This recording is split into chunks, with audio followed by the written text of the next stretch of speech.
हाँ तो दोस्तों, दिस इज मी समर्थ जैन। देखो यार, इस वीडियो में हम बात करने वाले हैं केमिकल इक्विलिब्रियम की। इस वीडियो में हम बात करने वाले हैं केमिकल इक्विलिब्रियम की। और हर बार की तरह देखो कॉन्सेप्ट तो देखेंगे ही, और लास्ट 25 सालों के जितने भी क्वेश्चन है नीट के वो भी हम देखने वाले हैं। और एक और इम्पोर्टेंट बात, देखो कल के दिन मैं कोऑर्डिनेशन कंपाउंड और जो केमिकल बॉन्डिंग है ये अपलोड करने वाला हूँ। लगभग इससे 10 क्वेश्चन आ जाते हैं नीट में, तो बहुत इंपॉर्टेंट हो जाता है। ठीक है, तो यार बिना देरी के इस बेहतरीन वीडियो को हम शुरू करते हैं। हाँ तो दोस्तों, स्टार्ट करते हैं यार केमिकल इक्विलिब्रियम को। ठीक है, तो देखो यार सबसे पहले हम ये समझते हैं कि इक्विलिब्रियम क्या होता है यार। देखो इक्विलिब्रियम पे क्या होता है, जो रिएक्शन है, कोई भी रिएक्शन है, उसकी जो रेट है फॉरवर्ड रिएक्शन की वो बराबर हो जाती है रेट ऑफ बैकवर्ड रिएक्शन की।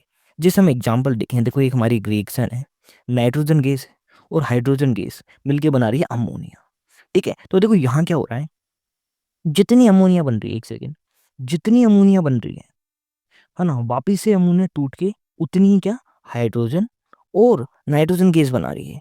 ठीक है, देखो एक तरफ से क्या हो रहा है, नाइट्रोजन गैस और हाइड्रोजन गैस दोनों मिलके अमोनिया बना रही है, अमोनिया वापस ब्रेक हो रहा है और ये वापस से क्या बना रहा है, नाइट्रोजन गैस और हाइड्रोजन गैस। तो यार ये है इक्विलिब्रियम की कंडीशन, जहाँ क्या है, रेट ऑफ फॉरवर्ड रिएक्शन है वो बराबर है रेट ऑफ बैकवर्ड रिएक्शन की। ठीक है, चलो यार ये तो होगी बात। अब आती है बहुत इंपॉर्टेंट बात, लो ऑफ मास एक्शन। देखो हम इसको समझते हैं, लो ऑफ मास एक्शन क्या कहता है कि देखो यार जो रेट है रिएक्शन की, क्या जी, जो रेट है रिएक्शन की वो डायरेक्टली प्रोपोर्शनल होती है रिएक्टेंट की पावर एन की। अच्छा एन क्या है यार, ये एन है स्टोइकियोमेट्रिक कोफिशिएंट। यानी स्टोइकियोमेट्रिक कोफिशिएंट क्या होता है यार, इसकी बात हम पहले भी कर चुके हैं। जैसे यहाँ हाइड्रोजन है, इसके लिए स्टोइकियोमेट्रिक कोफिशिएंट है 3।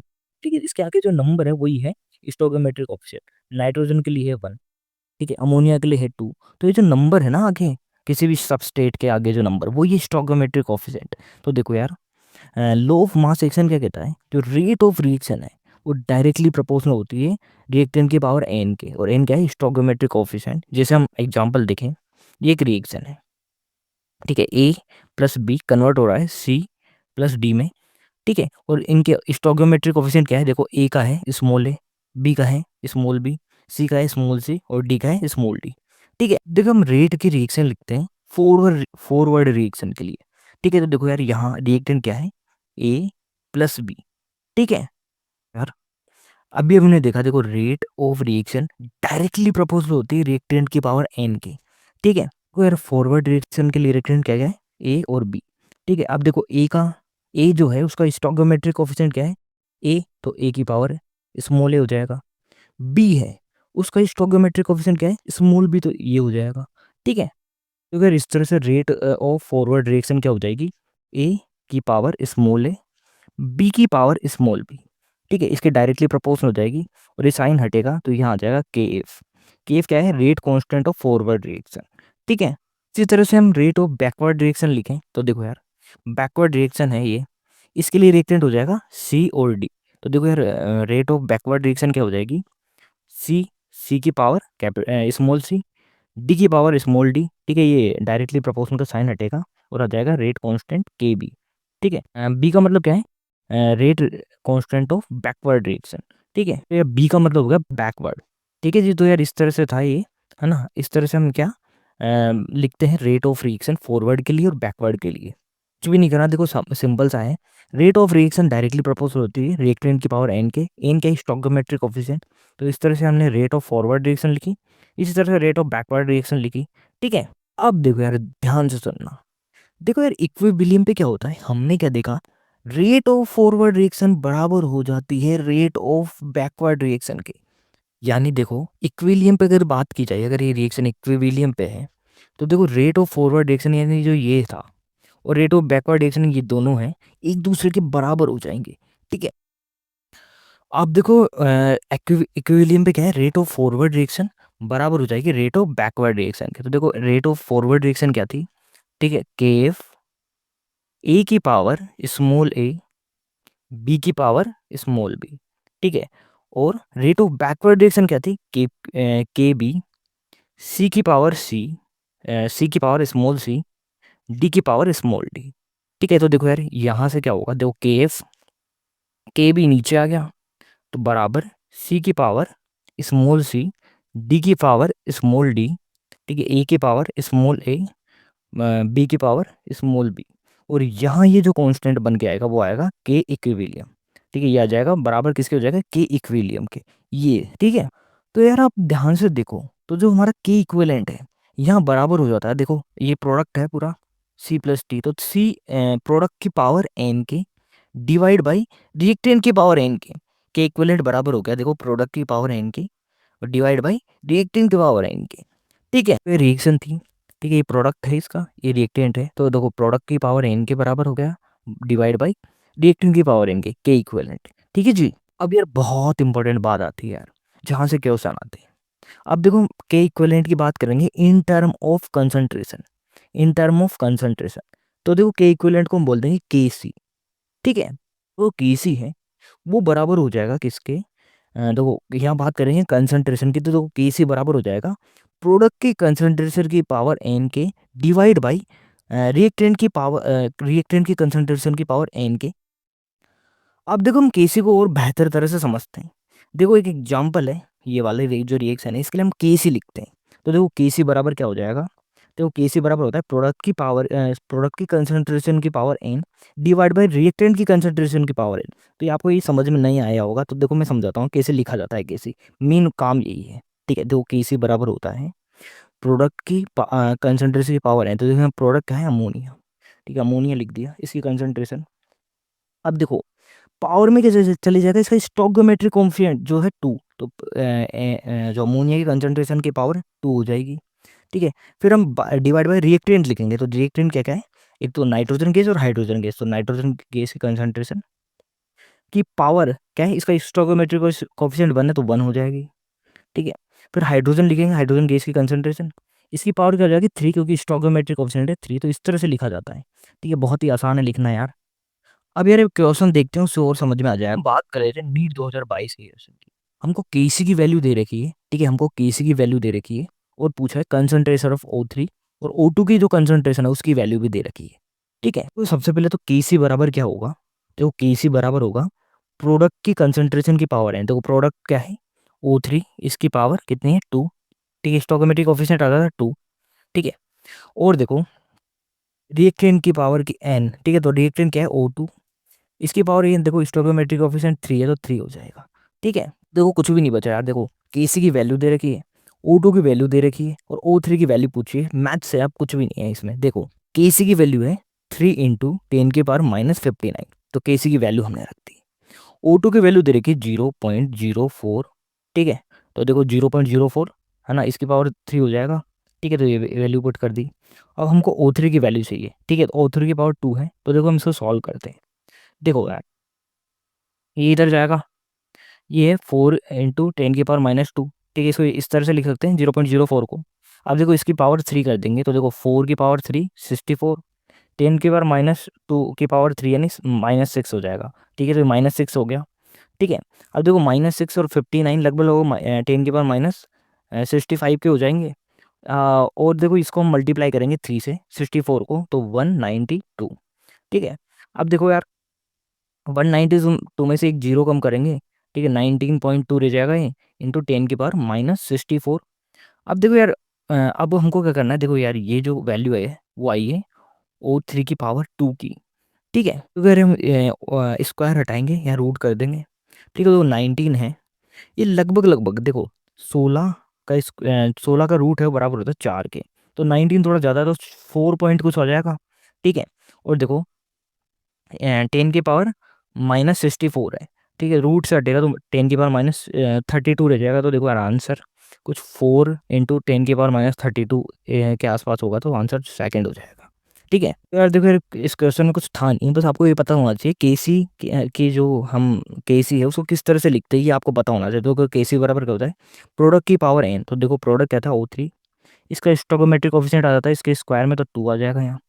ठीक है, यहाँ क्या है O2 है ना, रिएक्टेंट लिखना है, इसकी पावर क्या हो जाएगी 3, क्योंकि इसका स्टोइकोमेट्रिक कांस्टेंट 3 है। तो इस तरह से लिखते हैं। बाकी केसी की वैल्यू थी, O2 की वैल्यू थी और O3 बताना, तो यार कुछ था नहीं इसके क्वेश्चन में। ठीक है, हाँ तो दोस्तों यार अब हम आगे चलते हैं। आगे हम बात करते हैं, अब हम के इक्विवेलेंट की बात करेंगे इन टर्म ऑफ प्रेशर। तो इसे हम बोलते हैं के पी, पी यानी प्रेशर।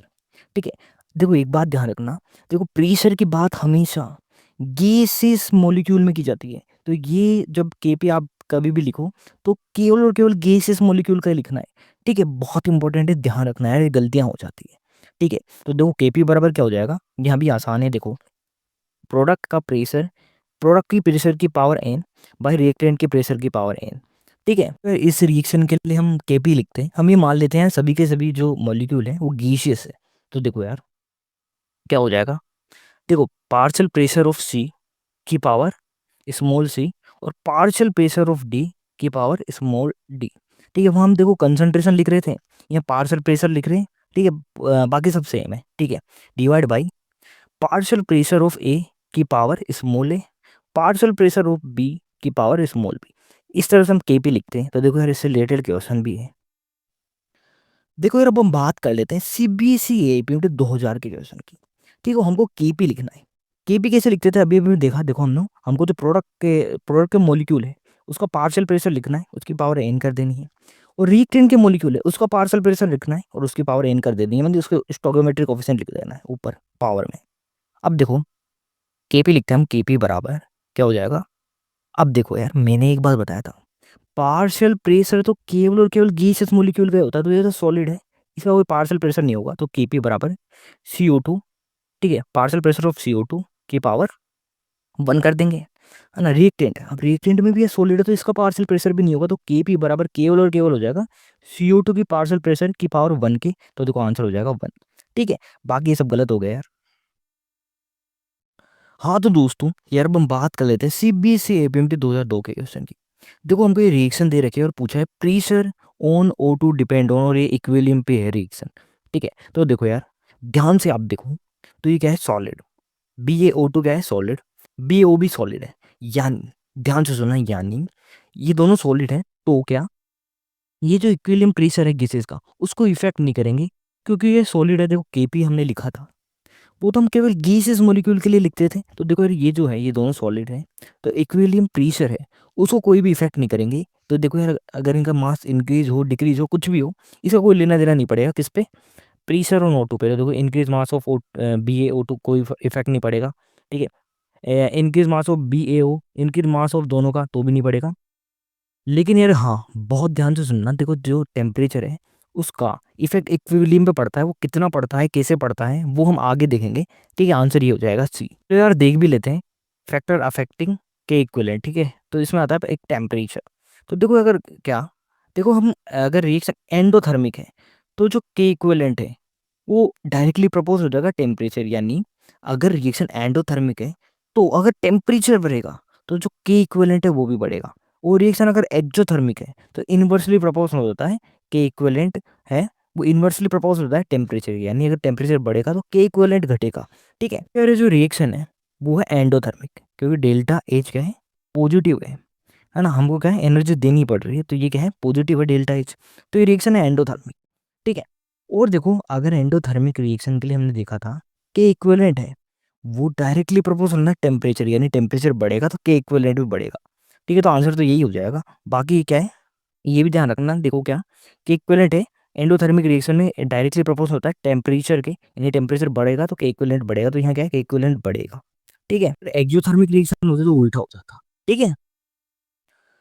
अब देखो हम बात कर लेते हैं यार बहुत ही आसान क्वेश्चन सीबीएसई एपीएमटी 2014 का।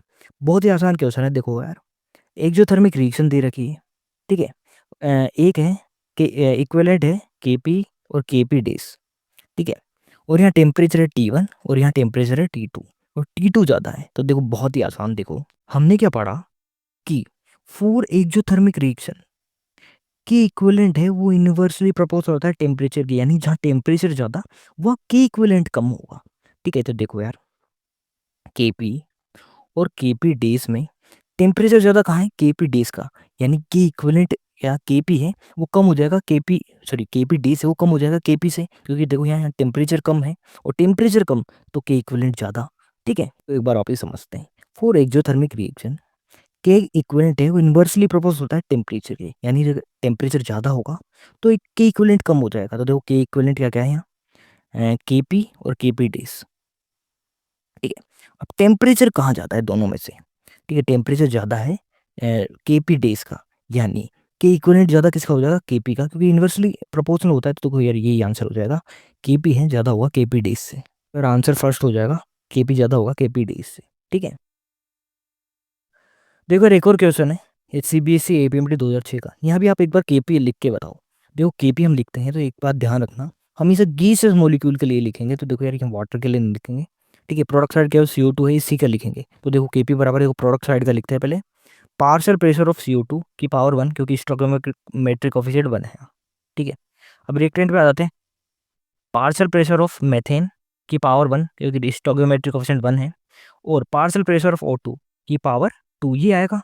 ठीक है, अब देखो यार यहाँ ऑप्शन में बी वाला देखो तो केपी क्या ही दे रखा है, नहीं। देखो यहाँ O2 की पावर 1 ही है, 2 होनी चाहिए, क्योंकि स्टोइकोमेट्रिक कोएफिशिएंट तो 2 है। तो गलत पूछा, तो गलत यही हो जाएगा। बाकी देखो यार डेल्टा एच है, नेगेटिव यानी एक्सोथर्मिक रिएक्शन है, बिल्कुल सही है। बाकी ये जो है ये हम आगे देखेंगे कि यार CH4 और O2 जब बढ़ाते हैं तो रिएक्शन आगे की तरफ शिफ्ट हो जाती है। ये हम जब ली चेटले प्रिंसिपल पढ़ेंगे वहाँ हम देखेंगे। ठीक है, तो इस तरह से आंसर हो जाता है हमारा बी। ठीक है जी। अब देखो बहुत ही आसान क्वेश्चन है, एक सीबीएसई एपीएमटी 2015 का।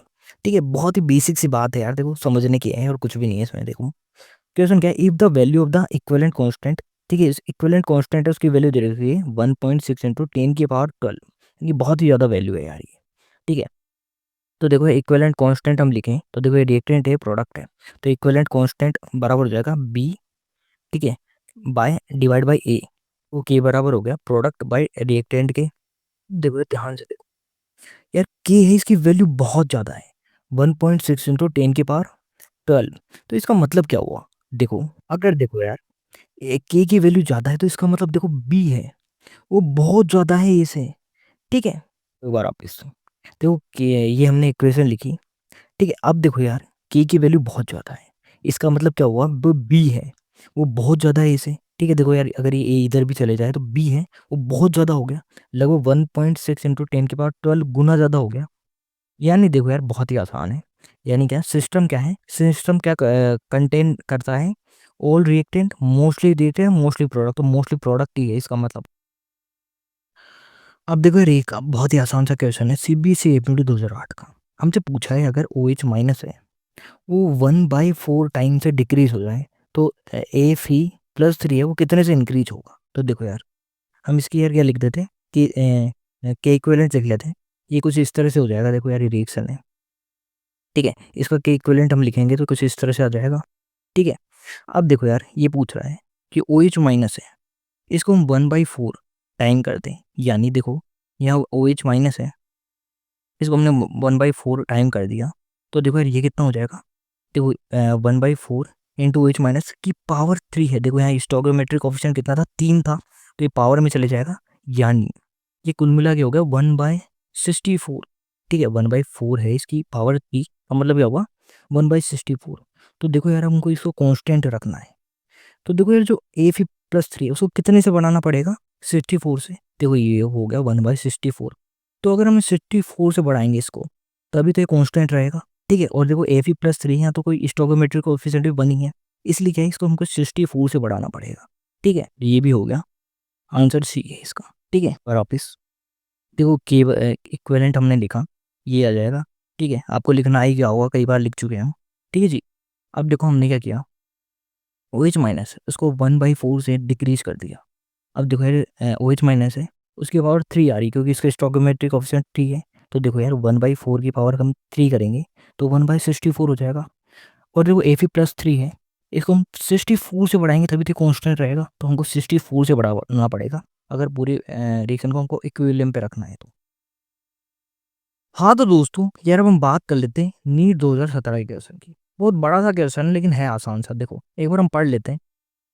ए 20 लीटर कंटेनर, देखो कंटेनर उसकी वॉल्यूम दे रखी है 20 लीटर, टेम्परेचर कितना है 400 kelvin, contain CO2 at pressure, CO2 का प्रेशर दे रखा है 0.4 atm and excess of SRO, the volume of the container is now decrease by the moving the movable piston fitted in the container, the maximum volume of the container when the pressure of CO2 attain its maximum value will be। तो देखो क्या हमको initial volume दे रखी है 20, CO2 है उसका pressure दे रखा है 0.4 atm। ठीक ठीक है, और हमको वॉल्यूम पूछी है, ठीक है, हम वॉल्यूम को डिक्रीज करते हैं हम, और हमको ये वॉल्यूम पूछी कितनी डिक्रीज हो जाती है। और देखो हमको क्या दे रखा है, फिर केपी दे रखा है, ये रिएक्शन है, उसको केपी दे दिया। तो देखो यार केपी बराबर क्या हो जाएगा, देखो ध्यान से देखना एक चीज, ये भी सॉलिड ये भी सॉलिड, तो केपी बराबर क्या हो जाएगा, पार्शियल प्रेशर ऑफ CO2 के। ठीक है, देखो यार केपी हम लिखेंगे प्रोडक्ट बाय रिएक्टेंट करेंगे, तो देखो ये तो सॉलिड है, इसको कंसिडर नहीं करेंगे, इसको भी कंसिडर नहीं करेंगे, तो केपी बराबर हो जाएगा पार्शियल प्रेशर ऑफ CO2 के। ठीक है, यानी पार्शियल प्रेशर ऑफ CO2 बराबर हो जाएगा केपी के, और उसकी वैल्यू हमको दे रखी है 1.6 ATM। कितना दे रखी है, 1.6 ATM। ठीक है, ये देखो जो केपी है बराबर 1.6 ATM जो है, वो बराबर हो जाएगा पार्शियल प्रेशर ऑफ CO2 के।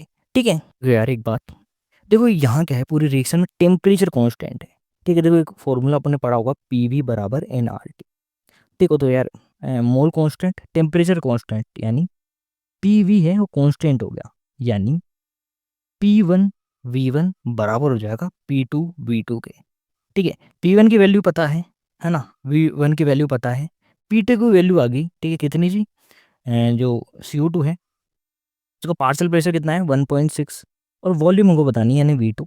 तो यार बहुत ही आसान हो गया, सॉल्व करना है यार, आसानी से आंसर आ जाएगा। देखो इसका P1 है, इसकी वैल्यू थी 0.4। ठीक है, जो कंटेनर था उसका वॉल्यूम था 20। हाँ, P2 आगे देखो यार कितनी आई थी 1.6, और V2 कितनी होगी ये हमको बताना है। देखो इसको सॉल्व करें तो 5 लीटर आ जाएगा, तो आसान सा क्वेश्चन था यार ये। अब देखो हम आगे चलते हैं यार, एक बहुत इंपॉर्टेंट बात हम करने वाले हैं। देखो जो केपी और केसी है, इनकी हमने बात कर ली है। ठीक है, अब देखो इनमें एक रिलेशन भी आता है जो बहुत बहुत इंपॉर्टेंट है। देखो यार इससे बहुत क्वेश्चन आते हैं, ध्यान से देखना। देखो केपी क्या होता है, केपी बराबर क्या हो जाता है, केपी बराबर केसी इंटू RT की पावर डेल्टा NG। बहुत बहुत इंपॉर्टेंट है, एक बार वापस क्या, देखो केपी बराबर क्या होता है, केपी बराबर एक सेकंड, केपी बराबर केसी इंटू RT की पावर डेल्टा NG। और डेल्टा NG क्या है, ये आपको पहले पता पहले भी हम पढ़ चुके थे। वो डेल्टा NG क्या है, ठीक है, जो मोल का डिफरेंस है, प्रोडक्ट माइनस रिएक्टेंट के मोल है, वो है डेल्टा NG। और देखो जी का मतलब क्या है, घी से सबस्ट्रेट की बात करेंगे, क्या जो हम मोल कंसिडर करेंगे वो केवल घी से सबस्ट्रेट का ही कंसिडर करेंगे। ठीक है, देखो डेल्टा NG का मतलब, देखो एन का मतलब है मोल, डेल्टा का मतलब अंतर, यानी प्रोडक्ट माइनस रिएक्टेंट के मोल का अंतर है, वो है डेल्टा NG। और ध्यान रखना केवल और केवल गैसियस सबस्टेंट को भी हम सबस्ट्रेट को ही कंसिडर करेंगे जी से। जैसे हम यहाँ बात करें डेल्टा NG की, तो पहली बात तो ये देख लो सबके सब गैसियस होने चाहिए, तो देखो सबके सब गैसियस है, तो डेल्टा NG क्या हो जाएगा, देखो प्रोडक्ट और ये है रिएक्टेंट। प्रोडक्ट में टोटल मोल है 2, ठीक है 2 हो गया, और रिएक्टेंट में कितने, देखो 1 और 3 यानी 4, कुल मिला के 4 मोल है। तो डेल्टा NG कितना हो जाएगा, प्रोडक्ट माइनस रिएक्टेंट, प्रोडक्ट में है 2 मोल, रिएक्टेंट में 4, तो 2 - 4 यानी -2, डेल्टा NG हो गया है -2। ठीक है, देखो अभी भी एक क्वेश्चन आया था नीट 2024 में, हमको बताना है केपी और केसी कब इक्वल नहीं होंगे। तो देखो पहली बात कि इक्वल कब हो सकते हैं, तो देखो यार फॉर्मूला क्या होता है, केपी बराबर केसी RT की पावर डेल्टा NG। अब देखो अगर ये डेल्टा NG जीरो हो जाए तो ये RT भी जीरो हो जाएगा, यानी ये पूरा जीरो हो गया, यानी केपी बराबर केसी के हो जाएगा। एक बार वापिस देखो क्या, देखो केपी और केसी कब इक्वल हो सकता है, देखो केपी बराबर होता है केसी, ठीक है, RT की पावर डेल्टा NG। अब ये मान लो यार डेल्टा NG जीरो हो जाए तो ये पूरा जीरो हो जाएगा, और केपी बराबर हो जाएगा केसी के। तो हमको देखना है डेल्टा NG जीरो कहाँ नहीं है, वहीं क्या है केपी और केसी बराबर नहीं होंगे एक दूसरे के। देखो पहला आप देखो, तो देखो यार सबके सब गैसेस है ना। अब देखो प्रोडक्ट की साइड कितने मोल है, देखो 1 और 2, 2 मोल है, रिएक्टेंट की साइड भी 2 मोल है, तो देखो डेल्टा NG जीरो हो गया, यानी केपी बराबर केसी के हो गया। अब देखो अगला हम देखें, यहाँ कितने मोल है, 2 मोल है, रिएक्टेंट के साइड प्रोडक्ट के साइड पे 2 है, तो यहाँ भी डेल्टा NG जीरो हो गया, यानी केपी बराबर केसी यहाँ भी हो गया। तीसरा ऑप्शन देखो, तो यहाँ 1 मोल है रिएक्टेंट के साइड, प्रोडक्ट के साइड 2 मोल है, यानी डेल्टा NG 1 हो गया, यानी देखो यार KP by KC, sorry KP बराबर केसी RT की पावर डेल्टा NG, तो यहाँ 1 आ जाएगा। तो केपी और केसी क्या हुआ, बराबर नहीं हुए यहाँ। ठीक है, तो लास्ट वाला देखें, तो देखो यहाँ 2 मोल, प्रोडक्ट साइड भी 2 मोल, तो डेल्टा एन जी बराबर 0, यानी के पी बराबर के सी हो जाएगा यहाँ भी। तो देखो आंसर तो सी हो जाएगा। यहीं क्या है, के पी और के सी इक्वल नहीं है। ठीक है जी। अब देखो यार, एक क्वेश्चन है सीबीसी एपीएमटी 2010 का, बिल्कुल सेम टू सेम क्वेश्चन है। ठीक है, जो अभी हमने देखा। देखो यहाँ भी क्या है, के सी और के पी हमको बताना है कहाँ इक्वल नहीं है। तो देखो जहाँ डेल्टा एन जी 0 के बराबर नहीं है वहाँ इक्वल नहीं होगा। तो देखो पहला ऑप्शन देखें, तो देखो रिएक्टेंट साइड 2 मोल है गैस की। ठीक है, यहाँ भी क्या है 2 मोल, तो डेल्टा एन जी 0 हो गया। यहाँ देखो यार, ये सब गैस ही है। यहाँ भी 2 मोल हुए, एक और एक 2, यहाँ भी 2। तो यहाँ भी क्या है, 0 हो गया डेल्टा एन जी। यहाँ आ गया, यहाँ देखा अब यहाँ भी क्या है, 2 मोल है। प्रोडक्ट साइड भी 2 मोल है, तो यहाँ भी 0 हो गया। यहाँ देखें तो देखो यार, ये सॉलिड को कंसिडर नहीं करेंगे। यहाँ 2 है, यहाँ 1 ही है, तो आंसर डी हो जाएगा। डेल्टा एन जी यहाँ 1 आ रहा है। ठीक है जी। तो एक और बहुत ही आसान क्वेश्चन है नीट 2020 सीज 2 का। देखो हमको क्या दे रखा है, केपी की वैल्यू दे रखी है कितनी, केपी के बराबर है 3। आर की वैल्यू दे रखी है, आर की वैल्यू कितनी होती है वैसे आपको पता भी होगा, आर बराबर होता है 0.083। और टेम्परेचर दे रखा है 100 केल्विन। ठीक है। और डेल्टा इंजन की बात करें तो देखो यार, ये रिएक्शन है, यहाँ डेल्टा इंजन कितना हो जाएगा। देखो प्रोडक्ट, देखो ये सॉलिड है, इसको कंसिडर नहीं करेंगे, इन दोनों को कंसिडर करना है। तो देखो यहाँ 2 मोल हो गए प्रोडक्ट साइड, रिएक्ट साइड 1 मोल हुआ। तो देखो डेल्टा एन जी 1 आ गया, 2 - 1 यानी 1 आ गया। ठीक है, यानी अब यार फॉर्मूला लगा दो, सब कुछ है हमारे पास। के पी बराबर क्या होता है, के सी आर टी की power delta N G. Delta N G 1 हो गया, आर की वैल्यू है, टेम्परेचर की वैल्यू है, के पी की वैल्यू है, के सी की बतानी है यार। ठीक है, हर चीज़ लगा देखो हर चीज़ है, फॉर्मूले पुट कर दो। देखो के पी की वैल्यू है 3, आर टी 0.08, टेम्परेचर है 100 की पावर 1। तो देखो यार, के सी कितना आ जाएगा, देखो 3। ठीक है, एक सेकेंड एक सेकेंड, देखो 0.08 मल्टीप्लाई करोगे थाउजेंड्स तो 80 आ जाएगा, नीचे जाएगा 3 / 80, के सी की वैल्यू ये हो जाएगी। तो ये लगभग आ जाएगा 3.6 × 10⁻²। तो यार ये क्वेश्चन हो गया नीट 2022 सीज 2 का। हाँ तो दोस्तों, यार अब हम बात करने वाले हैं रिएक्शन क्यूसेंट की। अब हम बात करने वाले हैं जी रिएक्शन क्यूसेंट की। ठीक है, जिसको हम डिनोट करते हैं क्यू से। देखो जो क्यू है उसकी बात हम रिएक्शन में किसी भी टाइम पे कर सकते हैं, लेकिन के इक्विवेलेंट की बात हम कर रहे थे कब, केवल इक्विबिलियम पे। ठीक है क्या, देखो जो क्यू है उसकी बात रिएक्शन में हम किसी भी टाइम पे कर सकते हैं, लेकिन के इक्विवेलेंट की बात कब करते थे हम, केवल और केवल इक्विलियम पे। और जो ये क्यू है वो वेरिएबल होता है। ठीक है, और जिस तरह से यार के इक्विवेलेंट के सी के पी होता था, उस तरह से क्यू है वो भी के क्यू सी क्यू पी हो सकता है। ठीक है, अगर हम कंसंट्रेशन के टर्म में बात करें तो क्यू सी हो जाएगा, ये प्रेशर की बात करें तो क्यू पी हो जाएगा। ठीक है। हाँ तो दोस्तों, यार अब हम आगे चलते हैं, आगे एक बहुत ही इंपॉर्टेंट बात हम देखने वाले हैं। देखो यार, ये रिएक्शन है, उसको कहीं बीच में यहाँ इक्विलिब्रियम आता है, यानी केसी हो जाएगा। अब देखो अगर क्यूसी क्या है, वो कम है केसी से, ये कहीं पीछे आ रहा है, ये इक्विलिब्रियम की पोजीशन है। और एक क्यूसी है वो कम आ रहा है ना, केसी से कम आ रहा है। तो देखो यार ये क्या चाहेगा, रिएक्शन फॉरवर्ड डायरेक्शन में जाएगी, ताकि वो इक्विलिब्रियम है वो अचीव कर सके। तो इक्विलिब्रियम है वो कहाँ शिफ्ट हो जाएगा, फॉरवर्ड डायरेक्शन में। बात ठीक है। अब मान लो यार क्यूसी है वो ज़्यादा है, तो रिएक्शन कहाँ जाएगी, बैकवर्ड डायरेक्शन में, ताकि क्या रिएक्शन है वो इक्विलिब्रियम गेन कर सके। ठीक है, तो देखो यार एक बार वापस, अगर देखो यार ये जो क्यूसी है वो केसी से कम आ रहा है, कहीं पीछे आ रहा है, तो रिएक्शन कहाँ जाएगी यार, देखो ये चाहेगी, देखो रिएक्शन क्या चाहेगी, इक्विलिब्रियम अचीव करना। तो इक्विलिब्रियम हमारा कहाँ शिफ्ट हो जाएगा, आगे की तरफ, फॉरवर्ड डायरेक्शन में। और अगर क्यूसी क्यूसी ज़्यादा आ रहा है, तो रिएक्शन या इक्विलिब्रियम में कहाँ शिफ्ट हो जाएगा, बैकवर्ड डायरेक्शन में। ठीक है, तो यार ये जरूर याद रखना, अगर क्यूसी है उससे ज़्यादा केसी है, यानी ये कहीं यहाँ है, तो रिएक्शन कहाँ चल जाएगी यार, फॉरवर्ड डायरेक्शन में, या कह दो इक्विलिब्रियम कहाँ शिफ्ट हो जाएगा, फॉरवर्ड डायरेक्शन में। और अगर एक क्यूसी है वो केसी से ज़्यादा आ रहा है कहीं यहाँ, तो रिएक्शन कहाँ शिफ्ट हो जाएगी, बैकवर्ड डायरेक्शन में। और देखो दोनों बराबर है, तो रिएक्शन कहाँ है, इक्विलिब्रियम पे है। हाँ तो दोस्तों, यार अब हम बात कर लेते हैं सीबीसी एपीएमटी 2003 की रिएक्शन की। देखो ये रिएक्शन दे रखी है और हमसे पूछा है the reaction will proceed downward right side, यानी राइट साइड का मतलब है फॉरवर्ड डायरेक्शन। तो देखो फॉरवर्ड डायरेक्शन में कब जाती है रिएक्शन, जो क्यों है, क्यों की वैल्यू क्या होती है, कम होती है केसी से। ठीक है, तो आंसर डी हो जाएगा, ये गलत है। ठीक है, तो यार एक बार वापस देखो, हमने क्या देखा था कि रिएक्शन फॉरवर्ड डायरेक्शन है, क्या तो राइट साइड में कब जाती है, जब केसी है। ठीक है, उसकी वैल्यू ज़्यादा होती है क्यूसी से। तो देखो क्यू है उसकी वैल्यू कम होगी केसी से, तो आंसर हो जाएगा डी। हाँ तो दोस्तों हम बात कर लेते हैं नीट 2024 के क्वेश्चन की। ठीक है, देखो क्वेश्चन क्या है, केसी की वैल्यू दे रखी है हमको, ये रिएक्शन है और केसी की वैल्यू दे रखी है और हमसे पूछा है, ठीक है, रिएक्शन बैकवर्ड जाएगी, फॉरवर्ड जाएगी, इक्विलिब्रियम पे जाएगी, क्या होगा इस रिएक्शन का डायरेक्शन। ठीक है, और ए बी सी तीनों की कंसंट्रेशन हमको दे रखी है। देखो हमको क्या निकालना है, क्यों से हम निकाल लेते हैं, उससे हमको आइडिया लग जाएगा यार रिएक्शन फॉरवर्ड जाएगी या बैकवर्ड। अच्छा क्यों सी कैसे निकालेंगे, जैसे हम के से निकालते थे वैसे ही क्यू से निकाल लेंगे। देखो बी और सी है, ये प्रोडक्ट साइड है ना, एक है रिएक्टेंट साइड, तो देखो इनकी कंसंट्रेशन हम लिख लेते हैं। ठीक है, बी की कंसंट्रेशन कितनी होगी, तो इंटू 10⁻³ ठीक है, स्टोइकोमेट्रिक कोएफिशिएंट 1 है तो की पावर 1 करेंगे तो सेम ही रहेगा।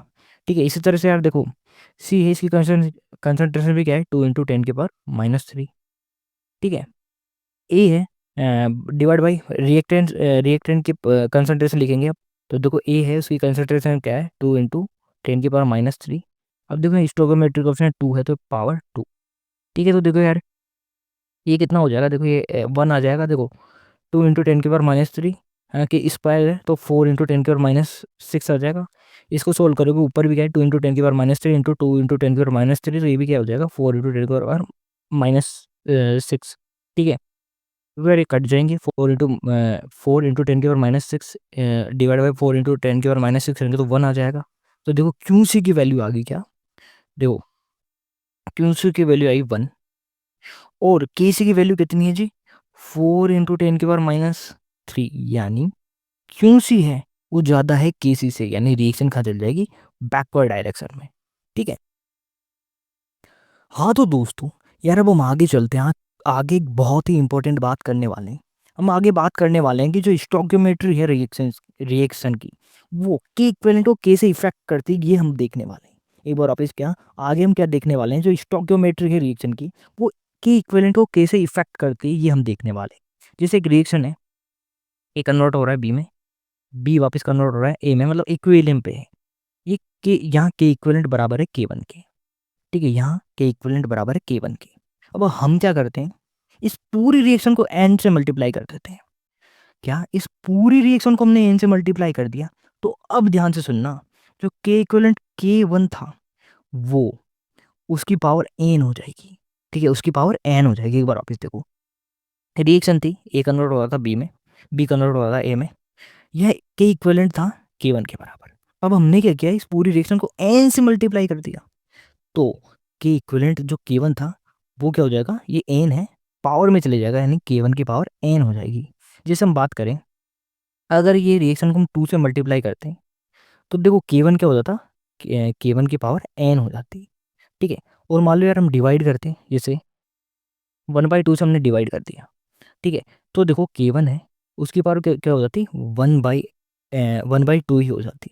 ठीक है, और वापस क्या, जैसे यार हमने यहाँ तो मल्टीप्लाई किया, अब हम क्या करते हैं, डिवाइड कर देते हैं, यानी 1/n कर देते हैं, है ना, n से डिवाइड कर दिया, तो देखो यहाँ के इक्विवेलेंट कितना हो जाएगा, के इक्विवेलेंट बराबर जो K1 था वो हो जाएगा K1 की पावर 1/n, अब हो जाएगा K1 की पावर 1/n। ठीक है, अभी हमने एग्जाम्पल देखा था, जैसे हम क्या करते हैं, ये जो ए कन्वर्ट हो रहा है बी में, ये हम मल्टीप्लाई कर देते हैं इसको 1/2 से, या 2 से डिवाइड कर देते हैं इसको। ठीक है, हमने क्या किया, 2 से डिवाइड कर दिया, एक सेकेंड। ठीक है, इसको हमने 2 से डिवाइड कर दिया, तो K1 क्या हो जाएगा, K1 की पावर 1/2, K1 की पावर क्या हो जाएगी अब 1/2।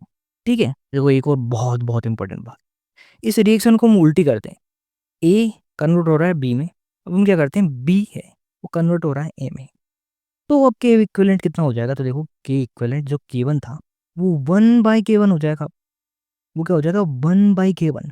ठीक है, एक बार वापिस क्या हमने क्या किया, ये जो रिएक्शन थी, यहाँ क्या हो रहा था, ए कन्वर्ट हो रहा था बी में, अब हमने इसको उल्टा कर दिया, बी है वो ए की जगह आ गया, ए बी की जगह हो गया, यानी इसको उल्टे कर दिया, तो जो K1 था अब वो हो जाएगा 1/K1, वो क्या हो जाएगा 1/K1। ठीक है, यार एक बहुत ही आसान क्वेश्चन है, CBSE एबीडी 2015 का। देखो ये रिएक्शन है, इसका जो के इक्विवेलेंट है वो के बराबर है। अब ध्यान से देखो, हमने पूरी रिएक्शन में क्या किया, 1/2 से मल्टीप्लाई कर दिया, 1/2 1/2 1/2। तो देखो यार, जो पहले के था, के इक्विवेलेंट के बराबर था, हमने 1/2 से मल्टीप्लाई किया, तो ये क्या हो जाएगा, के की पावर 1/2, है ना, के की पावर 1/2, यानी आंसर हो जाएगा फर्स्ट। ठीक है, तो इस क्या, देखो ये रिएक्शन थी, इसका के इक्विवेलेंट था के बराबर। अब हमने क्या किया, पूरी रिएक्शन को 1/2 से मल्टीप्लाई कर दिया। देखो यहाँ 1/2 1/2 1/2 1/2 से मल्टीप्लाई कर दिया, तो देखो के इक्विवेलेंट जो के था अब वो क्या हो जाएगा, के की पावर 1/2 के। तो ये आंसर हो गया, ठीक है फर्स्ट। अब देखो यार, एक और क्वेश्चन है एपीएमटी 2008 का। देखो यहाँ के इक्विवेलेंट है वो 8 दे रखा है, ठीक है। ये रिएक्शन इसका के इक्विवेलेंट 8 दे रखा है। अब हमने देखो ध्यान से देखो, हमने क्या किया, देखो यहाँ एक तो हमने ये रिएक्शन को उल्टा कर दिया, एच आई इधर है अभी इस साइड आ गया, और इसको हमने मल्टीप्लाई कर दिया 2 से।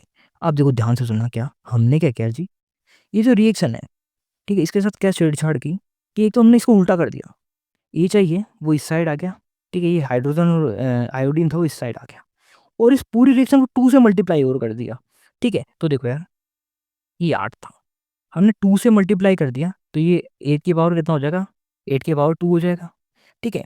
और हमने क्या कर दिया, इसको उल्टा कर दिया, तो ये 1 बाई में चल जाएगा, 1/8 की पावर 2, यानी 1/64 आ जाएगा। देखो एक बार वापस हम समझते हैं। देखो यार, पूरी रिएक्शन को 2 से मल्टीप्लाई किया, तो देखो क्या होता था, के इक्विवेलेंट अगर के है तो के की पावर कितनी हो जाएगी, 2। 2 से मल्टीप्लाई किया तो 2 की पावर में चले जाता था, ठीक है। ये जो 2 था वो पावर में चले जाता था के इक्विवेलेंट के, तो देखो यहाँ के इक्विवेलेंट 8 के बराबर है। 2 से मल्टीप्लाई किया तो 8 की पावर 2 हो जाएगी, है ना। तो यहाँ आ गया 64, ये आ गया 64। लेकिन हमने क्या इसको उल्टा और कर दिया, तो देखो अगर हम उल्टा कर देते रिएक्शन, तो के इक्विवेलेंट अगर के है तो 1/k हो जाता था, तो के इक्विवेलेंट यहाँ 64 है, तो 1/64 हो जाएगा, यानी रिएक्शन मतलब हमारा आंसर आ जाएगा बी, ठीक है। एक और क्वेश्चन 2 बार आ चुका है यार, एआईपीएमटी 2005 में और 1994 में भी आ गया। तो क्या कर रहे हैं हम यहाँ, ये रिएक्शन है जी, यहाँ के इक्विवेलेंट के 1 के बराबर है। हमने क्या किया, ध्यान से देखो, तो एक तो हमने 2 से मल्टीप्लाई कर दिया, सेम उसमें किया, 2 से मल्टीप्लाई कर दिया और उसको उल्टा और कर दिया, ठीक है। क्या किया हमने पूरी रिएक्शन में, क्या छेड़छाड़ की, एक तो क्या किया हमने, पूरी रिएक्शन को 2 से मल्टीप्लाई कर दिया, और इस रिएक्शन को उल्टा और कर दिया। तो देखो यार, अगर के इक्विवेलेंट के 1 के बराबर था, तो देखो 2 से मल्टीप्लाई कर किया तो के ये जो 2 है पावर में चले जाएगा, और हमने इसको उल्टा किया तो ये 1/, में आ जाएगा, तो 1/k1 का स्क्वायर, तो ये आंसर आ जाएगा, ठीक है। तो यार आंसर आ गया सी, ठीक है जी। अब देखो और थोड़ा सा आगे और चलते हैं, ठीक है। अब देखो अगर हम इसको ऐड करें, दो रिएक्शन को हम ऐड करते हैं, जैसे ए बी और बी और सी, ये दोनों रिएक्शन को हमने ऐड कर दिया, देखो क्या होगा, बी से बी चले जाएगा, ए कन्वर्ट हो जाएगा सी में, ठीक है। तो अब क्या होगा, देखो इस रिएक्शन का के इक्विवेलेंट था के इक्विवेलेंट था के 1 के बराबर, इस रिएक्शन का था के 2 के बराबर। तो देखो अगर हम इस रिएक्शन को ऐड करते हैं, तो जो के इक्विवेलेंट है वो मल्टीप्लाई हो जाएंगे, के इक्विवेलेंट क्या हो जाएंगे, मल्टीप्लाई हो जाएंगे। हमने अगर रिएक्शन को ऐड किया तो के इक्विवेलेंट मल्टीप्लाई हो गए। देखो इस रिएक्शन को हम, इन दोनों रिएक्शन को हमने ऐड कर दिया, ठीक है। इस रिएक्शन का के इक्विवेलेंट था के 1 के बराबर, इसका था के 2 के बराबर। तो देखो ये जो के इक्विवेलेंट है, अगर हम इस रिएक्शन को ऐड कर देते तो मल्टीप्लाई हो जाते, के 1 इंटू के 2 हो जाता है, ठीक है जी। अब देखो हम बात कर लेते हैं सीबीएसई एपीएमटी 2011 के क्वेश्चन की। देखो ये दो रिएक्शन दे रखी है, इस रिएक्शन का के इक्विवेलेंट है के 1 के बराबर, ये जो रिएक्शन है इसका के इक्विवेलेंट है के 2 के बराबर, और हमको ये जो रिएक्शन है इसका के इक्विवेलेंट पूछा है। तो देखो यार दो रिएक्शंस है, देखो यार इसका है के 1, है ना, के इक्विवेलेंट है के 1, इसका है के 2, और हमको इस रिएक्शन का पूछा है। तो देखो ध्यान से देखो, हमारी जो लास्ट वाली रिएक्शन है उसमें NO2 है, ठीक है, और NO2 कहाँ है, इस वाली रिएक्शन में ये रहा, नाइट्रोजन गैस है वो ये रही, और ऑक्सीजन गैस है वो ये रही, ठीक है जी। देखो यार दोनों रिएक्शन को हम ऐड करते हैं, देखो इसको हम दोनों को ऐड करते हैं, इन दोनों रिएक्शन को, तो देखो यार ये आ जाएगा, ठीक है। और देखो अगर ऐड करते हैं तो के 1 इंटू के 2 हो जाएगा ये, ठीक है। अगर हम दो रिएक्शन को ऐड करते हैं तो इनका के इक्विवेलेंट मल्टीप्लाई हो जाता है, तो देखो यार इन दोनों को हम ऐड करते हैं तो ये आ जाता है। लेकिन क्या हमको ये चाहिए, नहीं हमको ये नहीं चाहिए, हमको चाहिए ये। तो देखो यार एक तो क्या है, इसमें NO2 है वो उल्टी साइड आ रहा है, इस साइड से प्रोडक्ट साइड है, जबकि यहाँ रिएक्टेंट साइड, तो एक तो हमको इसको उल्टा करना पड़ेगा। और दूसरी दिक्कत क्या है कि यहाँ देखो यहाँ तो 2 है, ठीक है, और हमको तो क्या है 1 चाहिए। देखो यहाँ जो आया है तो 2 है, हमको 1 चाहिए, तो डिवाइड करेंगे 2 से, ठीक है। अगर हम के इक्विवेलेंट को, एक सेकेंड, अगर हम 2 से डिवाइड करेंगे तो के इक्विवेलेंट है उसकी पावर 1/2 हो जाएगी, ठीक है, और उल्टा करेंगे तो 1/, में चली जाएगा ये, ठीक है। इस रिएक्शन के लिए के इक्विवेलेंट क्या है, K1 इंटू K2। तो देखो 1/K1 इंटू K2 की पावर 1/2, ये इसका आंसर हो जाएगा। ठीक है जी, ये आंसर हो जाएगा बी। देखो थोड़ा सा मुश्किल क्वेश्चन था, एक बार वापस मैं बता देता हूँ। देखो हमको ये दो रिएक्शन दे रखी थी, ठीक है, और हमको पूछा था यार ये जो ये है के वाली रिएक्शन है, इसका के इक्विवेलेंट कितना होगा। ठीक है, तो हमने क्या किया, ये दोनों रिएक्शन को पहले जोड़ दिया। देखो जोड़ा, तो यार देखो इन दोनों को जोड़ेंगे तो के इक्विवेलेंट बराबर हो जाएगा। देखो दोनों के मल्टीप्लाई हो जाएंगे, तो देखो इसका K1 था और इसका K2 था, तो के इक्विवेलेंट बराबर हो जाएगा K1 इंटू K2। तो ये जो रिएक्शन है उसका के इक्विवेलेंट आ गया K1 इंटू K2। ठीक है, अब देखो हमारे पास ये रिएक्शन आ गई और हमको चाहिए ये वाली। तो देखो यार ये तो हम बहुत आसानी से कर सकते हैं, इसका के इक्विवेलेंट हमको पता है K1 इंटू K2।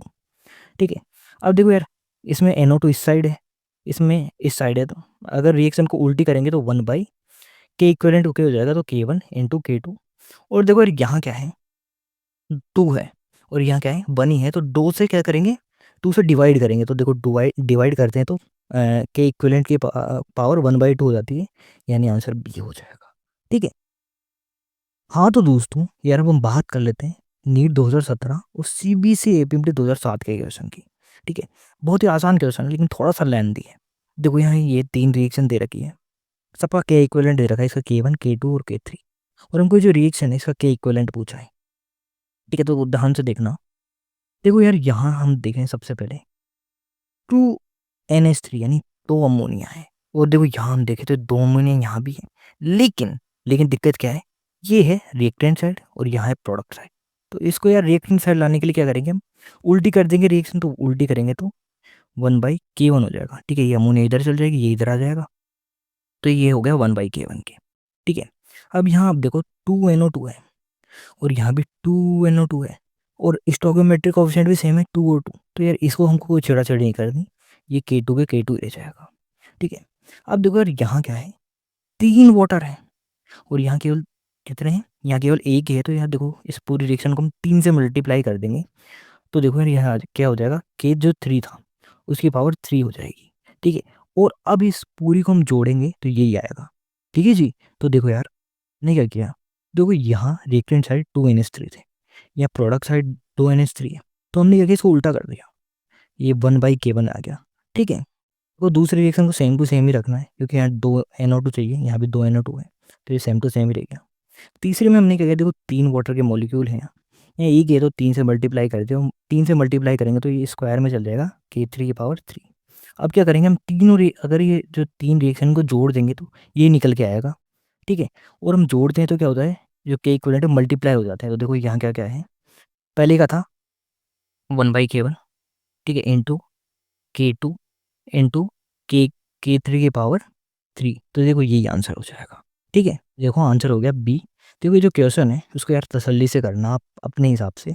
ठीक है, आपको और बेहतर तरह से समझ आएगा ये। देखो आप देखोगे, अब हम इस रिएक्शन को 3 से मल्टीप्लाई करेंगे, एक सेकेंड, 3 से मल्टीप्लाई कर दिया हमने। ठीक है, तो देखो यार यहाँ भी 3 हो जाएगा। ठीक है, ये इस साइड आएगी तो देखो 3 हाइड्रोजन चल जाएंगे। ठीक है, और देखो यार जो 3/2 O2 और एक O2 क्या होता है, 5/2 O2, तो वो भी इस साइड ही आ जाएगा। ठीक है, तो यार इस तरह से आप अच्छे से इत्मीनान से इस क्वेश्चन को करना, बहुत ही आसानी से आंसर आ जाएगा आपका भी। हाँ तो दोस्तों यार अब हम बात कर लेते हैं ली चैटलेयर्स प्रिंसिपल की। अब हम बात करने जा रहे हैं ली चैटलेयर्स प्रिंसिपल की। देखो ली चैटलेयर प्रिंसिपल क्या कहता है कि कोई भी रिएक्शन अगर इक्विलिब्रियम पे है तो उसमें अगर कोई भी चेंज करेंगे तो उसका अपोज करेगा। क्या, देखो ली चैटलेयर प्रिंसिपल ये कहता है कि कोई भी रिएक्शन अगर इक्विलिब्रियम पे है उसमें हम कोई भी चेंज करेंगे तो उसका अपोज करेगा। जैसे कोई रिएक्शन है, इसका के इक्विवेलेंट या इक्विलिब्रियम है 10 पे आ रहा है, अब हमने यार इसको बढ़ा के 12 किया तो इसका अपोज करेगा, ये वापस से चाहेगा ये कम हो जाए, रिएक्शन बैकवर्ड में जाने लगेगी। ठीक है, ये चाहेगा ये वापस से 10 पे आ जाए। ठीक है, तो हम ये अब देखते हैं कि करके है। देखो यार सबसे पहले हम बात करते हैं यार चेंज इन कंसंट्रेशन की। जब हम चेंज करेंगे कंसंट्रेशन पे तो क्या होगा, तो देखो तो यार ये रिएक्शन है A+P गिव्स C+D, ये रिएक्शन इक्विलिब्रियम पे है। ठीक है, ये रिएक्शन इक्विलिब्रियम पे है, हमने क्या किया, ए है इसको बढ़ा दिया। अब देखो ए को जैसे हम बढ़ाएंगे, ठीक है, तो ये रिएक्शन कहाँ चलने लग जाएगी, फॉरवर्ड डायरेक्शन में। तो देखो ऐसा क्यों, देखो ऐसा इसलिए, देखो यार ए बढ़ा, अब देखो ये रिएक्शन क्या चाहिए, ये बैलेंस रहे। तो देखो ए अगर फॉरवर्ड में जाएगा तो ए कम होगा और ज़्यादा से ज़्यादा सी और डी बनेंगे। ठीक है, ये रिएक्शन क्या है, इस तरह से इक्विलिब्रियम पे होना चाहिए। देखो एक बार आप इसका देखो, अगर हम चेंज इन कंसंट्रेशन की बात करें, अब अगर हम ए को बढ़ाएं, ए को अगर हम बढ़ा दें तो रिएक्शन क्या है, फॉरवर्ड डायरेक्शन में जाने लगेगी। ठीक है, जिससे क्या होगा, देखो अगर हम ए बढ़ा रहे हैं तो अगर रिएक्शन फॉरवर्ड में जाएगी तो ए फटाफट से बी में कन्वर्ट होगा, सॉरी ए फटाफट से सी और डी में कन्वर्ट होगा, जिससे क्या है ए कम होगा और सी डी बढ़ेगा और जो चेंज आया था वो कम होने लगेगा। ठीक है, इसी तरह से हम सी है उसको कम करते हैं तो रिएक्शन क्या है, फिर फॉरवर्ड में जाने लगेगी। देखो क्यों, देखो सी कम हो गया। अब देखो रिएक्शन अगर फॉरवर्ड में जाएगी तो क्या है, जो सी कम हो रहा था उसकी भरपाई कर रहा है। देखो ए कन्वर्ट हो रहा है सी और डी में। ठीक है, भरपाई हो रही है फिर सी और डी की, अगर सी कम हो रहा है तो ये होता है यार कुल मिला के चेंज इन कंसंट्रेशन का मामला। ठीक है, फिर से हम बात, मान लो बात करें बी, अगर बी को हम कम करते हैं तो रिएक्शन कहाँ जाएगी, देखो रिएक्शन अगर बी को हम कम करें, रिएक्शन फिर बैकवर्ड में जाएगी। ठीक है, देखो यार सी और डी है वो कन्वर्ट होके ए और बी बना रहे हैं कहीं ना कहीं। ठीक है, अब देखो बी को हम कम कर रहे हैं तो यार हम क्या चाहेंगे, या रिएक्शन क्या चाहेगी कि बी ज़्यादा हो। तो बी कब ज़्यादा होगा, जब सी और डी है वो ए और बी में कन्वर्ट हो, यानी रिएक्शन बैकवर्ड में जाएगी यहाँ। ठीक है, देखो हम फटाफट से बात कर लेते हैं चेंज इन टेम्परेचर की। देखो दो रिएक्शन है यहाँ, एक्सोथर्मिक रिएक्शन और एंडोथर्मिक रिएक्शन। देखो एक्सोथर्मिक रिएक्शन का मतलब क्या है, हीट रिलीज हो रही है, हीट रिलीज हो रही है, पहले हीट है बहुत सारी हीट रिलीज हो रही है बाहर। अब यार हम यहाँ टेम्परेचर बढ़ाएंगे तो देखो हीट पहले ही ज़्यादा है, और टेम्परेचर बढ़ाएंगे तो और हीट और बढ़ जाएगी, तो रिएक्शन ये थोड़ी ना चाहेगी। तो देखो रिएक्शन क्या है, बैकवर्ड डायरेक्शन में शिफ्ट हो जाएगी इसलिए। ठीक है, वापस देखो हम बात करें एक्सोथर्मिक रिएक्शन की। ठीक है, ये रिएक्शन है, ये मान लो एक्सोथर्मिक रिएक्शन है। अब हमने वो टेम्परेचर बढ़ा दिया, देखो हीट पहले से ही बहुत ज़्यादा है, हीट पहले से रिलीज हो रही ज़्यादा, और टेम्परेचर और बढ़ाएंगे तो देखो क्या होगा, हीट और ज़्यादा रिलीज होने लगेगी। तो रिएक्शन क्या चाहेगी, क्या यार हीट कम हो तो रिएक्शन है बैकवर्ड डायरेक्शन में जाने लगेगी। ठीक है, अगर हम बात करें एंडोथर्मिक रिएक्शन की तो देखो यहाँ क्या है, हमको एनर्जी देनी पड़ रही है, हीट देनी पड़ रही है। अगर हम टेम्परेचर बढ़ाएंगे तो फेवरेबल बात हुई यार। ठीक है, ये तो चाहता है हीट और हो, टेम्परेचर बढ़ाएंगे तो हीट और बढ़ेगी, तो ये क्या है, रिएक्शन फॉरवर्ड डायरेक्शन में जाने लगी। तो एंडोथर्मिक रिएक्शन के लिए बात फेवरेबल है कि टेम्परेचर बढ़े। ठीक है, ठीक है, तो वो यार तो क्या है, रिएक्शन फॉरवर्ड डायरेक्शन में क्या है, जाती है, शिफ्ट होती है। लेकिन देखो एक्सोथर्मिक रिएक्शन है, वहाँ तो हीट पहले से ज़्यादा है। ठीक है, तो टेम्परेचर बढ़ाना उसके लिए फेवरेबल नहीं है, इसलिए क्या है, रिएक्शन बैकवर्ड डायरेक्शन में जाती है। और इसका उल्टा कर दे, तो टेम्परेचर कम करेंगे तो ये बिल्कुल फेवरेबल है, फॉरवर्ड डायरेक्शन में जाएगी यहाँ एक्सोथर्मिक रिएक्शन में। ठीक है, एंडोथर्मिक उल्टा हो जाएगा। देखो यहाँ क्या है, हीट देनी पड़ रही है, हम टेम्परेचर कम करेंगे तो क्या है, अनफेवरेबल हो जाएगा, इसलिए क्या है, रिएक्शन बैकवर्ड डायरेक्शन में जाने लगेगी। बाकी यार याद नहीं होता है, आपको ढंग से समझ में नहीं आया हो तो प्लीज़ यार याद कर लेना, क्या टेम्परेचर और एक्सोथर्मिक रिएक्शन में बढ़ाएंगे तो रिएक्शन बैकवर्ड डायरेक्शन में जाएगी, और एंडोथर्मिक रिएक्शन में अगर टेम्परेचर बढ़ाएंगे तो रिएक्शन फॉरवर्ड डायरेक्शन में जाएगी। ये कम से कम याद कर लेना। ठीक है, तो यार एक और बहुत बहुत इंपॉर्टेंट बात आती है, change in pressure and volume की। देखो प्रेशर और वॉल्यूम का क्या होता है, इन्वर्सली रिलेशन होता है, प्रेशर बढ़ता है तो वॉल्यूम कम होती है। ठीक है, अगर हम प्रेशर इंक्रीज करते हैं तो रिएक्शन कहाँ जाएगी, ये बहुत बहुत इंपॉर्टेंट है। देखो यार इसको आप याद कर सकते हो, IPL। ठीक है, IPL से देखो अगर हम इंक्रीज करेंगे प्रेशर में तो रिएक्शन लीसर नंबर ऑफ मोल्स की तरफ जाएगी। ठीक है, तो आप एक बार वापस देखो, अगर हम IPL यानी इंक्रीज करेंगे प्रेशर में तो रिएक्शन लीसर मोल की तरफ जाएगी। जैसे हम बात करें, ये रिएक्शन है, यहाँ रिएक्टेंट साइड 4 मोल है, प्रोडक्ट साइड 2 मोल है। अब प्रेशर इंक्रीज करते हैं तो IPL, प्रेशर अगर इंक्रीज करेंगे तो रिएक्शन लीसर मोल की तरफ जाएगी, तो लेस मोल खाएं 2, है ना, तो रिएक्शन फॉरवर्ड डायरेक्शन में चली जाएगी। ठीक है, यानी प्रोडक्ट साइड चली जाएगी। ठीक है, वॉल्यूम है उसका उल्टा रिलेशन होगा। देखो अगर वॉल्यूम बढ़ाएंगे तो उल्टा हो जाएगा, देखो प्रेशर का, यानी reaction higher number of mole की तरफ जाएगी। ठीक है, यहाँ देखो अगर हम वॉल्यूम बढ़ाएं तो देखो यार जो प्रेशर में हो रहा था उसको उल्टा हो जाएगा, तो रिएक्शन है बैकवर्ड डायरेक्शन में चली जाएगी। देखो 4 मोल है या 2 मोल है, तो रिएक्शन हाई मोल की तरफ चली जाएगी, यानी बैकवर्ड डायरेक्शन में चली जाएगी। ठीक है, देखो एक क्वेश्चन है नीट 2018 का, which one of the following condition will favour maximum formation of the product in the reaction, यानी प्रोडक्ट मैक्सिमम बने, ये इसको फेवरेबल क्या करेगा। ठीक है, रिएक्शन फॉरवर्ड डायरेक्शन में जाए तभी तो मैक्सिमम क्या है, प्रोडक्ट बनेगा। तो देखो यार, पहली बात देखो, डेल्टा एच क्या है, नेगेटिव, यानी ये रिएक्शन क्या है, एक्सोथर्मिक। तो देखो एक्सोथर्मिक, देखो एक्सोथर्मिक रिएक्शन, ठीक है। अगर हम एक्सोथर्मिक रिएक्शन में टेम्परेचर बढ़ाते तो रिएक्शन फॉरवर्ड की जगह बैकवर्ड चली जाएगी, ठीक है। तो प्रोडक्ट थोड़ी ज़्यादा बनेगा, रिएक्टेंट ज़्यादा बनेगा। हमको क्या चाहिए, फॉरवर्ड डायरेक्शन में जाए रिएक्शन।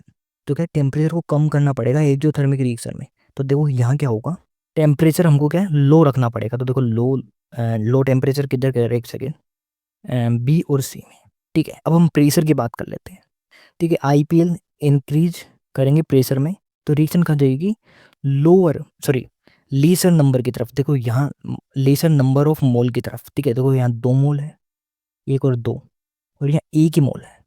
यानी देखो हम प्रेशर को इंक्रीज करेंगे तो रिएक्शन आगे चले जाएगी। देखो मोल कहाँ कम है, एक सेकेंड, देखो यहाँ 2 मोल है, एक और 2, और यहाँ एक ही मोल है, यानी आईपीएल।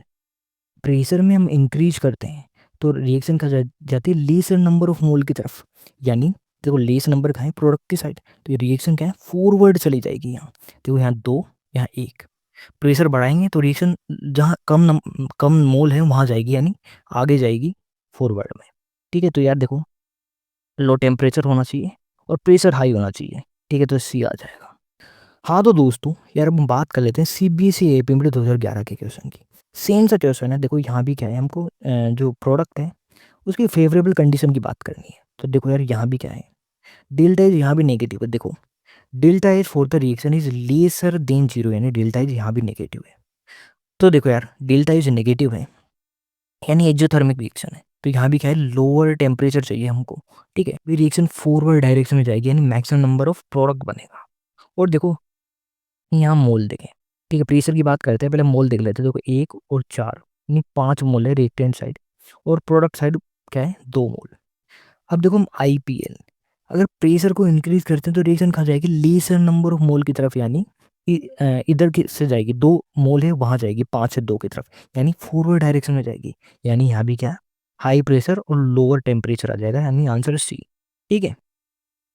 हाँ तो दोस्तों यार अब हम बात कर लेते हैं सीबीएसई एपीएमटी 2014 के क्वेश्चन की। तो सबसे पहले हम देखते हैं रिएक्शन एक्सोथर्मिक है एंडोथर्मिक है, ठीक है। तो देखो यार प्रोडक्ट साइड क्या है, हीट रिलीज हो रही है, यानी रिएक्शन है एक्सोथर्मिक होगी, ठीक है। और देखो सेम सा क्वेश्चन है, यहाँ भी हमको बताना है रिएक्शन फॉरवर्ड डायरेक्शन में जाए तो इसके लिए फेवरेबल कंडीशन क्या है, ठीक है। तो देखो यार डेल्टा इज नेगेटिव है, यानी टेम्परेचर क्या है, यहाँ भी लोअर होना चाहिए अगर फॉरवर्ड डायरेक्शन में जानी है रिएक्शन तो, ठीक है। और दूसरी बात हम देखो प्रेशर का इफेक्ट देखें, तो देखो यहाँ क्या है, 4 मोल है रिएक्टेंट साइड, और यहाँ 2 मोल है। जब हम प्रेशर इंक्रीज करते हैं तो reaction least number of mole की तरफ जाती है, ठीक है। प्रेशर डिक्रीज करें तो हायर नंबर की तरफ जाती है। तो देखो यार अगर हम प्रेशर इंक्रीज करते हैं तो रिएक्शन कहाँ जाएगी, देखो यहाँ 4 मोल है, यहाँ 2 मोल है, यानी रिएक्शन आगे की तरफ चली जाएगी, ठीक है, लीस्ट नंबर मोल की तरफ। और हमको आगे ही भेजनी है तो प्रेशर ज़्यादा होना चाहिए, हाई प्रेशर होना चाहिए, और लो टेम्परेचर होना चाहिए। तो यही आ जाएगा आंसर यहाँ भी, ठीक है। इस तरह से पूरे क्वेश्चन खत्म हो जाते हैं। आप जरूर याद रखना एक दो बातें, आईपीएल जरूर याद रखना। देखो क्या, जब भी हम इंक्रीज करेंगे प्रेशर में तो रिएक्शन कहाँ चल जाएगी, लोअर नंबर ऑफ मोल्स की तरफ। और अगर हम प्रेशर डिक्रीज करें तो उल्टा हो जाएगा। देखो अगर हम प्रेशर कम करेंगे तो रिएक्शन कहाँ जाएगी, हायर नंबर ऑफ मोल की तरफ, ठीक है। वॉल्यूम है इसका जस्ट उल्टा होता है, ठीक है। देखो वॉल्यूम से कुछ क्वेश्चन नहीं आया, लेकिन आया तो ध्यान रखना, प्रेशर का जस्ट उल्टा कर देना, ठीक है। तो देखो यार इस तरह से हमारे बेहतरीन वीडियो खत्म होती है। वीडियो पसंद है तो प्लीज़ लाइक करें, और इसी तरह की और वीडियो देखने के लिए चैनल को सब्सक्राइब करें। धन्यवाद।